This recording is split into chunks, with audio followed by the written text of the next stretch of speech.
नमस्कार, नमो नारायण।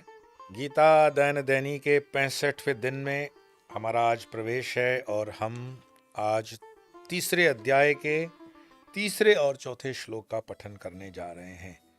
ये कर्मयोग से संबंधित तीसरा अध्याय है और आज भगवान कृष्ण के श्लोक हैं दोनों। कल दोनों श्लोक अर्जुन जी के थे और जो उन्होंने पाठ किया, तो आइए भगवान के दोनों श्लोकों का सस्वरा पाठ करते हैं।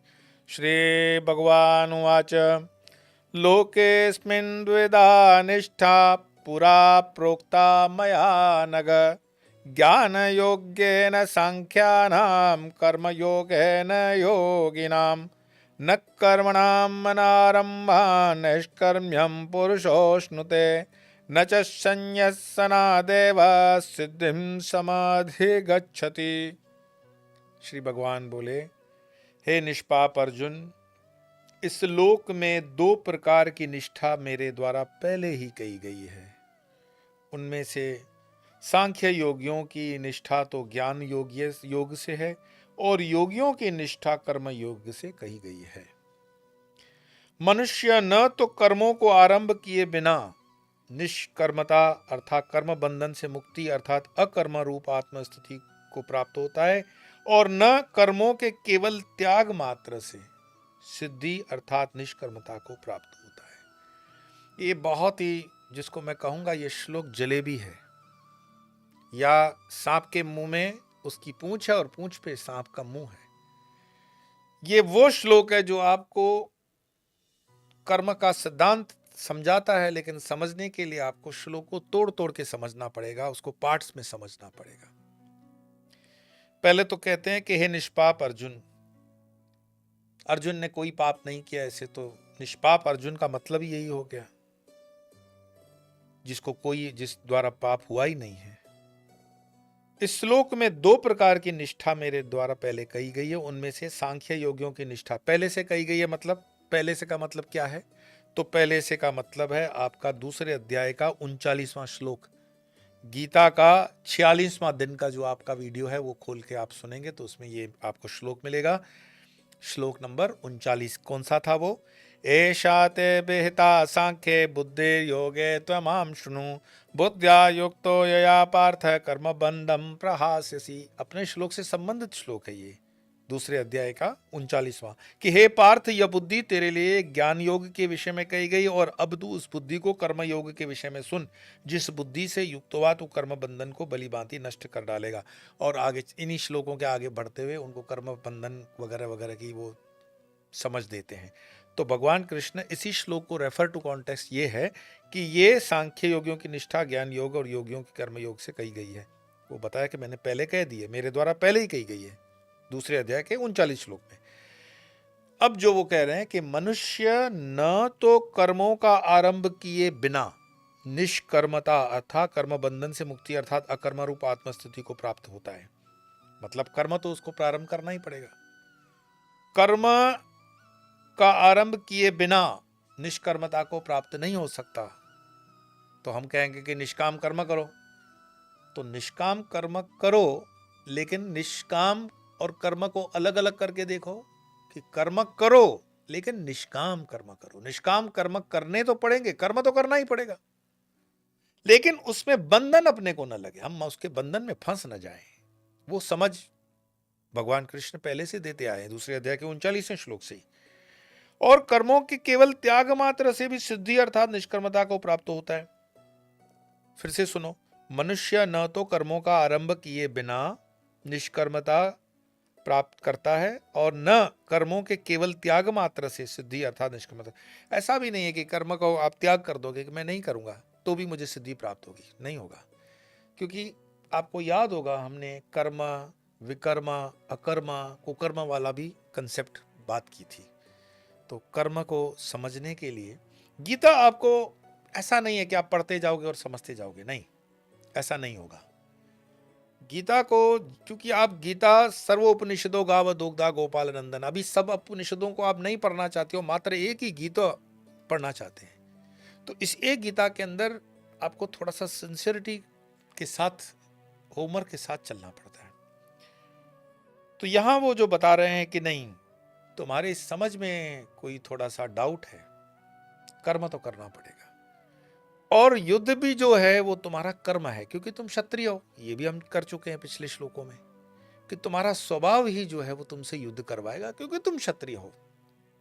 और ये क्षत्रिय धर्म जो है, क्षत्रिय धर्म मतलब शास्त्र धर्म जो है, उससे कभी भी तुम विमुख इसीलिए नहीं हो सकते हो कि थोड़ा सा देखोगे अन्याय हो गया, तुरंत तुम्हारा हाथ तलवार पे चला जाएगा।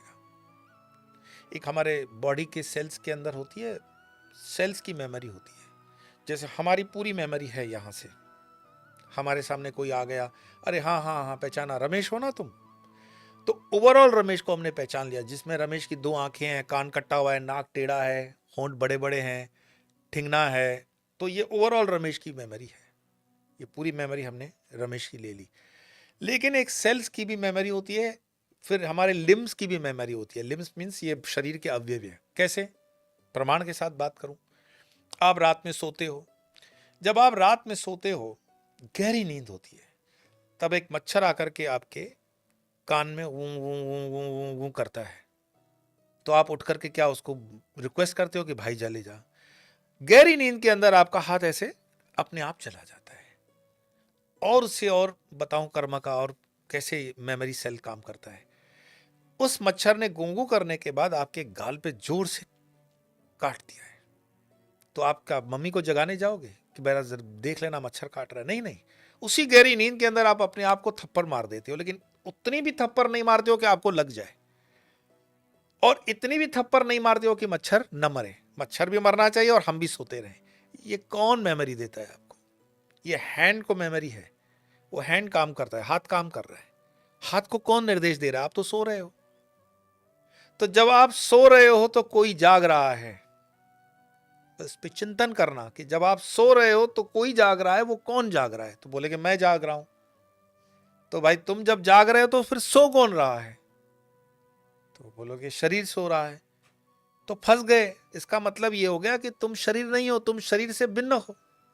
इसमें साबित करने की बात ही नहीं, एवरीथिंग इज प्रूव्ड कि जो सो रहा है वो शरीर है, और शरीर के अंदर जो चैतन्य है वो मेरा आत्म स्वरूप है, वो जागृत है, वो सदैव जागृत रहेगा, वो कभी सो ही नहीं सकता। इसलिए आप देखोगे एक पोर्शन हमारे बोलते हैं ना, अरे इसका सोना तो ऐसे जैसे घोड़े बेच करके सो गया। नहीं, मैंने अपने जीवन में ऐसे अनुभव किए हैं कि जो लोग ऐसा दावा करते हैं कि हम जब सोते हैं तो घोड़े बेच करके सोते हैं, उसके सामने जब SOS इमरजेंसी का घोषणा होता है कि भागो आग लगी है, तो देखो कैसे बिना चड्डी के भी उठ के खड़ा हो जाता है। वो तो घोड़े बेच के सोया था, कैसे उठ गया? तो ये हमारा एक जिसको कहें आलस होता है कि हम घोड़े बेच करके सो गए। ऐसा होता नहीं है। हाँ, अपवाद स्वरूप में अब कोई सो ही जाए तो हम उसको क्या कहेंगे? ये तामस है उसका स्वभाव। सात्विक है, राजसिक है, तामसिक है, ये कैटेगरी तो हम उसको डिनाई नहीं करते। हो सकता है अति तामस में हो तो सो भी जाए, कुंभकर्ण की तरह, कि उसको हिलाओ नगारे बजाओ तो भी नहीं उठे। वो तो परमात्मा की विशेष कृतियां हैं, इस पे तो रॉयल्टी मिलेगी उसको। बस सर्वसामान्य में इस तरह से नहीं होता है। दूसरी बात, हम जो सो रहे हैं और वो जो जाग रहा है, उसका दूसरा प्रमाण मैं आपको कैसे समझाऊं? अभी भी कुछ लोगों के मन में थोड़ा सा संशय रहा होगा कि नहीं नहीं, सोते हैं तो हम ही सोते हैं। नहीं भाई सुनो, जब आप सो रहे हो तो आप स्वप्न देख रहे हो। तब आप जब स्वप्न देख रहे हो तो उस स्वप्न में आप बड़े से छोटे भी हो रहे हो। लोग कहते हैं ना कि टाइम एंड स्पेस के बाहर हम नहीं निकलते, आप रोज निकलते हो। टाइम एंड स्पेस के बाहर स्वप्न में आप रोज निकल जाते हो। रोज अगर मैं करूं कल्पना, आपको अगर एक सजेशन दूं कि आप छोटे बच्चे अपने आप को देखते हो कि मैं हाफ पैंट पहन करके गोटियां खेल रहा हूं, पतंग उड़ा रहा हूं, कुछ खेल खेल रहा हूं, तो 35 साल की उम्र में आप 8 साल के बच्चे हो गए हो। या फिर अपने ही स्वप्न में अपनी माँ को, मानो कि आपकी अभी एज 50 साल की है और आप अपनी माँ को 30 साल पहले की स्वप्न में देख लेते हो, तो 30 साल स्वप्न में पीछे कौन जा रहा है, कौन देख रहा है उसको? ये विचार करने जैसी चीजें हैं। भगवान ने कोई भी चीज फालतू नहीं दी है। स्वप्न का जो शास्त्र है वो गजब शास्त्र है। सारी साइकोलॉजी हम स्वप्न से समझते हैं। रामकृष्ण परमहंस के पास कोई आते थे साधक, तो अपने कई बार संशयों को बात करते, तो रामकृष्ण परमहंस पूछते कि कोई स्वप्न आता है तुम्हें? तो स्वप्न तो आता है, लगभग लोग कहते हैं कि मुझे याद नहीं रहता, वो अलग बात, लेकिन स्वप्न तो आता है। तो बताओ क्या स्वप्न है।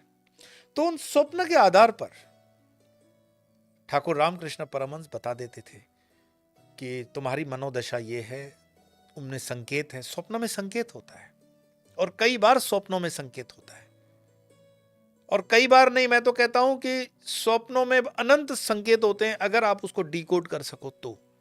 लेकिन उसके लिए थोड़ा जागरण होना जरूरी है, थोड़ा आध्यात्मिक होना जरूरी है, थोड़ा सा चैतन्य होना जरूरी है। तो मैं आपको कह रहा था कि स्वप्न जो देख रहा है वो कौन देख रहा है? जो सो रहा है वो तो सो रहा है, फिर स्वप्न कौन देख रहा है? तो आप कहोगे जो सो रहा है वो स्वप्न देख रहा है, और जो स्वप्न देख रहा है वो सच है क्या? आप कहोगे नहीं, सच नहीं है। अगर सच नहीं है तो आप स्वप्न देख रहे हो, आपके पीछे एक चोर पड़ा है एकदम गन लेकर के, और आपको लग रहा है, और स्वप्न में आप दौड़ भी नहीं पाते हो, आप दौड़ने जाते हो, आप दौड़ नहीं पाते हो। उसका रीजन मैं फिर कभी बताऊंगा क्यों नहीं दौड़ पाते हो। लेकिन मानो स्वप्न में चोर गन लेके आपके पीछे पड़ा है और आप डर रहे हो, डर रहे हो, डर रहे हो, और वो आप कल्पना उस स्वप्न में है कि उसने फायर कर दिया, ठाए करके गोली चल गई, ठाए करके गोली चल गई। स्वप्न में आपको रियलाइज होता है कि मैं मरा, और मैं मरा, और वो झटके से आंख खुली तो आप देखोगे आपकी दिल जोर जोर से धड़क रही है। तो जो शरीर है वो तो स्वप्न में था नहीं, तो फिर दिल धड़कने का क्वेश्चन कहाँ है?